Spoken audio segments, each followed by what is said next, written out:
Bueno, ahora vamos a profundizar un poquitico más el tema de los colores complementarios, que son los colores pares que están opuestos a la rueda del color, lo que significa que completan y perfeccionan el papel fundamental de los colores primarios como los progenitores teóricos de todos los demás, ¿sí? O sea, cualquier par de complementarios o que tengan trío complementario siempre están dentro de los complementarios primarios.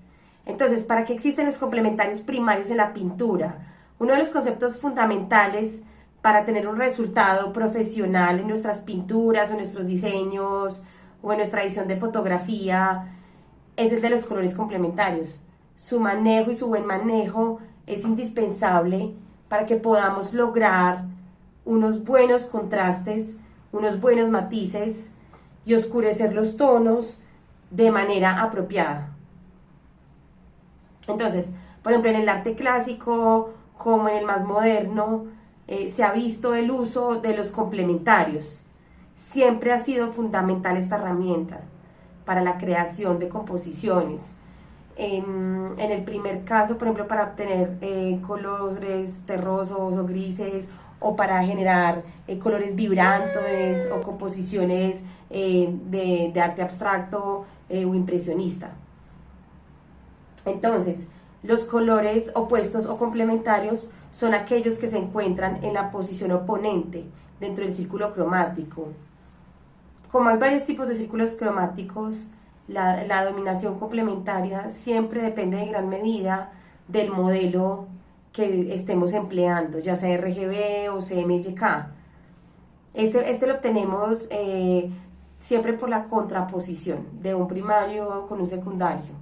Siempre formado por los dos colores pues primarios.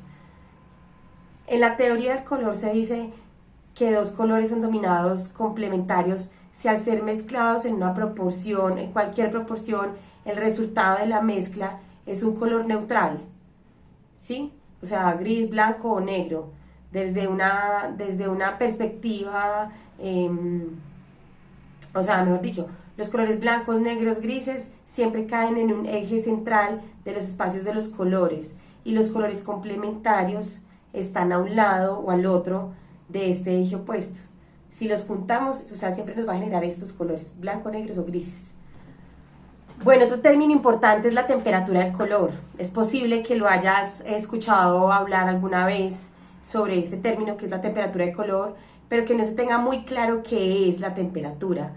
Siempre relacionamos la temperatura del color con los balances de blancos, que es un término que también, que es un concepto que posiblemente hayan escuchado en algún momento. Los colores los podemos calificar entre cálidos y fríos, según la sensación que estos nos produzcan. Dentro de la rueda cromática, los colores que tienden hacia el rojo, hacia el amarillo, nos produce sensaciones de calor, ¿sí? Mientras que los colores que tienden hacia el azul nos producen sensación de frío. Entonces, ¿qué es la temperatura de color? Podemos definir temperatura de color como la dominancia de alguno de los colores del espectro lumínico sobre los demás. De modo que, o sea, como que altera el color blanco hacia el rojo o hacia el azul, en ese espectro como tal. ¿Qué quiere decir esto? La luz, ya sea natural o sea artificial, tiene una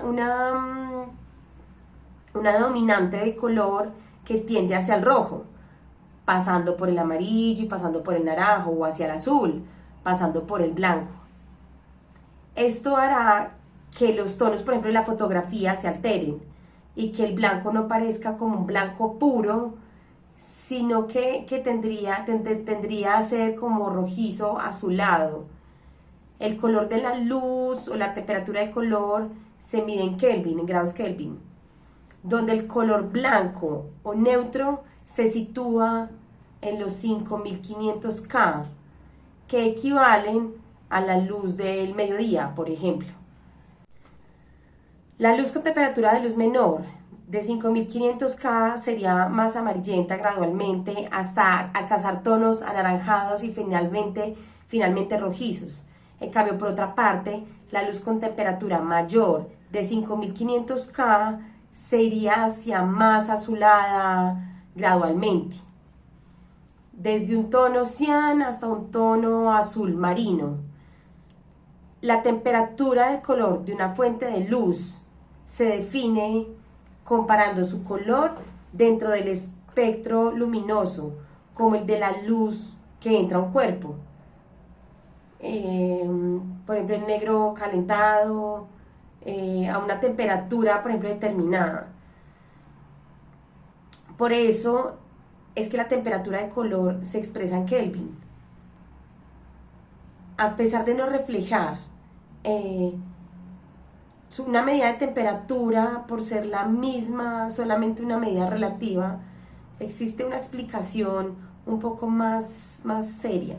Por ejemplo, un cuerpo negro, cualquier elemento negro, el cual no absorbería ni reflejaría ninguna frecuencia de luz, es capaz de irradiar la luz de acuerdo a la temperatura, de acuerdo a la temperatura que se caliente dicho cuerpo.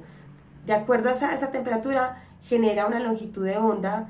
Aunque aparentemente todas las fuentes de luz son blancas, esto no es solamente, es una adaptación que hace nuestro cerebro, que en este sentido se comporta de manera parecida al modo de los balances de blanco cuando editamos una foto, o cuando, digamos, tenemos una cámara, fotografía o de video. Uno puede ver las diferentes fuentes de colores de luz si ponemos diferentes fuentes de bombillos fluorescentes o halógenos juntos.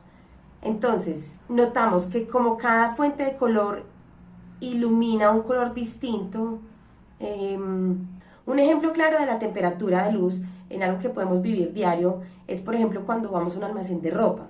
En un almacén de ropa generalmente siempre tienen bombillas de diferentes colores que nos golpean, nos iluminan la prenda a vestir, pero en el momento en que salimos a la calle en la luz día y nos entra otro rayo de luz diferente, cambia completamente el color de la prenda, ¿sí? Digamos que cuando uno trabaja con cámaras o cosas digitales es más fácil tener un balance de blancos, como tener un balance mucho más controlado, que cuando estamos expuestos físicamente sobre algún tipo de iluminación. Precisamente porque tenemos una iluminación artificial y tenemos la luz día, ¿sí?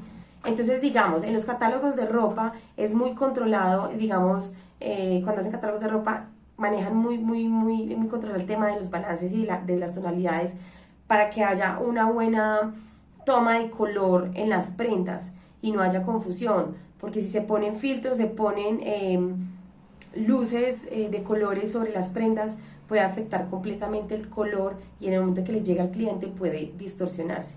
Entonces, por eso les digo que en cámaras y en las cámaras es más fácil tener un control, o cuando editamos un video o editamos una fotografía. La luz es cálida, neutras y frías.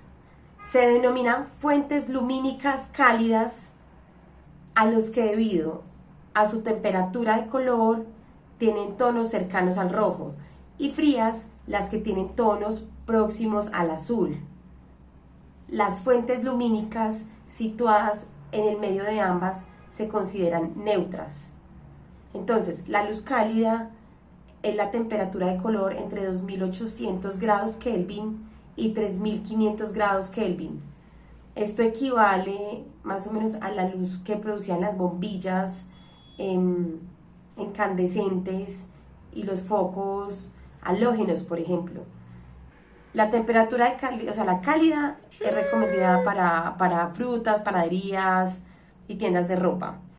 Cuando está en la casa se recomiendan las instalaciones en dormitorios, en sus casas en general, con luz neutra. O sea, luz entre 3800 grados Kelvin y 4500 grados Kelvin. Dicen los expertos que es la luz más natural. Se puede instalar en cualquier entorno que no requiera matices específicos. y que puedan aportar a estas dos categorías. En cambio, la luz fría, la temperatura fría, la de más de 5000 grados Kelvin, equivale a la luz de un día muy soleado o nublado.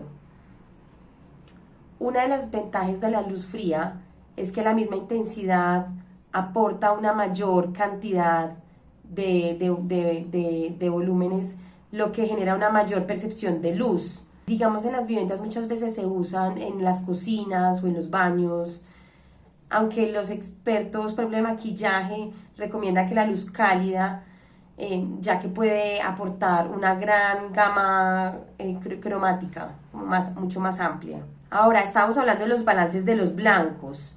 Les estaba comentando que era algo que generalmente uno siempre escucha. La pregunta es, entonces, ¿cómo funcionan y qué son los balances de blancos? Esto es el ajuste que hacemos en las cámaras para que se ajuste la temperatura del color.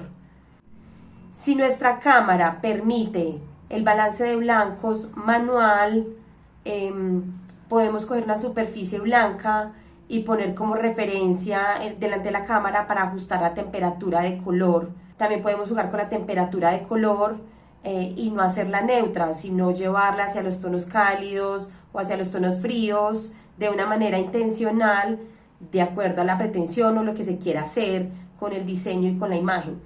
Por ejemplo, si estamos en el exterior y la temperatura es de unos 5200 grados Kelvin, pero en nuestra cámara marcamos 3900 grados Kelvin, la imagen se tornaría fría, como una dominante azul. En cambio, por el contrario, si situamos la temperatura del color en la cámara, tendremos una imagen más cálida con tonos anaranjados, ¿sí? Si lo ponemos al contrario.